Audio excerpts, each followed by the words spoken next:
Di sebuah negeri bernama Syarkastan, terdapat raja bernama Zainul Muluk. Baginda mempunyai 4 orang putera. Kemudian, Tajul Muluk dilahirkan sebagai putera kelima Raja Zainul Muluk.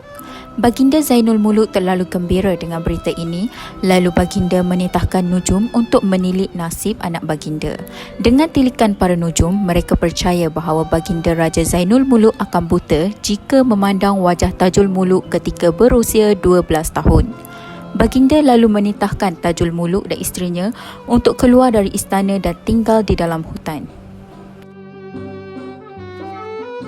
Setelah Tajul Muluk berusia 12 tahun, beliau keluar pergi memburu. Pada masa yang sama, ayahanda beliau iaitu Raja Zainul Muluk juga turut keluar berburu. Sedang asyik berburu di hutan, terdapat seekor haiwan berbahaya mengganggu rombongan Raja Zainul Muluk. Tiba-tiba, muncul Tajul Muluk untuk mengusir binatang berbahaya tersebut. Setelah selesai, ayahanda Zainul Muluk pergi berjumpa dengan Tajul Muluk. Secara tiba-tiba, mata ayahandanya menjadi buta. Di istana Syarkastan, sembah seorang ahli nujum tua meramalkan bahawa hanya bunga bakawali sahaja yang dapat memulihkan pandangan baginda. Kemudian keluarlah putera-putera Zainul Muluk dan diikuti oleh Tajul Muluk yang menyamar sebagai anak angkat Hulu Balang untuk mencari bunga bakawali. Mereka akhirnya keluar merantau dan tiba di Bandar Citra yang dijaga oleh Puteri Jenuh Hati. Keempat-empat putera tersebut perlu bermain catur untuk mengalahkan Puteri Jenuh Hati. Tetapi malangnya, mereka kalah dan menjadi tawanan Puteri Jenuh Hati. Pertandingan catur tersebut berlangsung setiap malam sehingga habis harta putera-putera Zainul Muluk ditawan. Setelah diketahui oleh Tajul Muluk akan abang-abang beliau menjadi tawanan puteri tersebut, beliau muncul dengan menggunakan kebijaksanaan untuk mengalahkan Puteri Jenuh Hati dalam permainan catur. Oleh kerana kebijaksanaan yang dimiliki oleh Tajul Muluk, akhirnya beliau berjaya mengalahkan Puteri Jenuh Hati. Maka, Puteri Jenuh Hati diperintahkan oleh Tajul Muluk untuk menjaga abang-abangnya sehingga beliau kembali dari mencari bunga bakawali. Puteri Jenuh Hati memberitahu Tajul Muluk keberadaan bunga bakawali, namun sangat sukar untuk mendapatkannya kerana dijaga oleh seorang puteri. Lalu, Tajul Muluk pergi juga mencari bunga.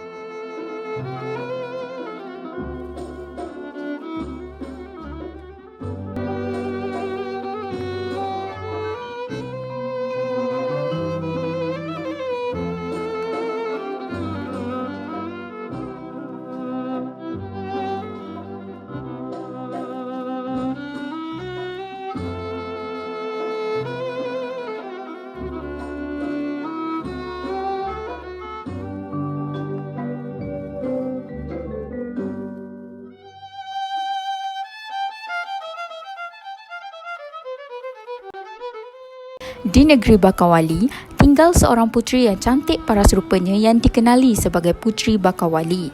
Tajul Muluk telah memetik bunga bakawali dan sebelum beredar beliau telah menukarkan cincin permata beliau dengan cincin yang dipakai oleh Puteri Bakawali semasa puteri itu sedang nyenyak tidur. Tajul Muluk mengambil bunga bakawali itu untuk mengubati mata ayahandanya. Kemudian, Tajul Muluk meminta izin Dewi Hamalah untuk pergi ke Bandar Firdaus membawa pulang isteri pertamanya dan abang-abangnya yang menjadi tahanan Puteri Jenuh Hati. Kemudian, Dewi Hamalah memberikan Tajul Muluk 2 helai rambut untuk diusapi jika memerlukan pertolongan dari beliau. Apabila Tajul Muluk sampai ke negeri Parsi, beliau mengambil Puteri Jenuh Hati untuk pulang ke istana dan turut memperkenalkan Puteri Mahmudah kepada Puteri Jenuh Hati. Setelah tiba di istana Syarkastan, semasa Tajul Muluk sedang berehat bersama isteri-isterinya, bunga bakawali telah dirampas oleh keempat-empat saudaranya.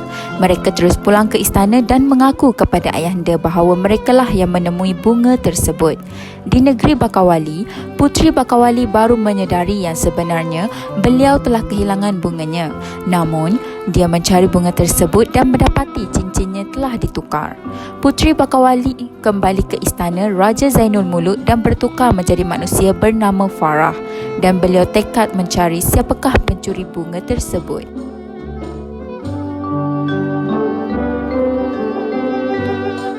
Kemudian, Tajul Muluk mendapat hadiah untuk membina mahligai di Taman Bakawali. Beliau meminta bantuan Dewi Hamalah untuk membina mahligai tersebut bagi mencari kebenaran tentang bunga Bakawali yang dirampas oleh abang-abangnya.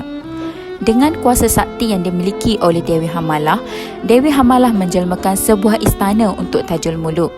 Perkembangan mahligai itu menyebabkan para pembesar membawa Raja Zainul Muluk berjumpa dengan anak-anaknya Tajul Muluk.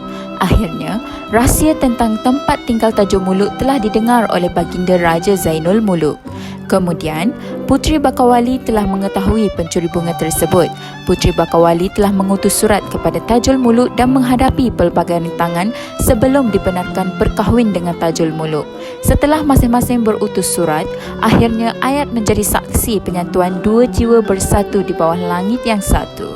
Selepas berkahwin, Puteri Bakawali membawa diri. Tajul Muluk akhirnya berkahwin dengan Puteri Citrawati untuk mencari Puteri Bakawali. Setelah Puteri Bakawali dijumpai, Tajul Muluk membawanya ke istana Syarkastan. Akhirnya, Tajul Muluk hidup bahagia bersama dengan 4 orang isterinya.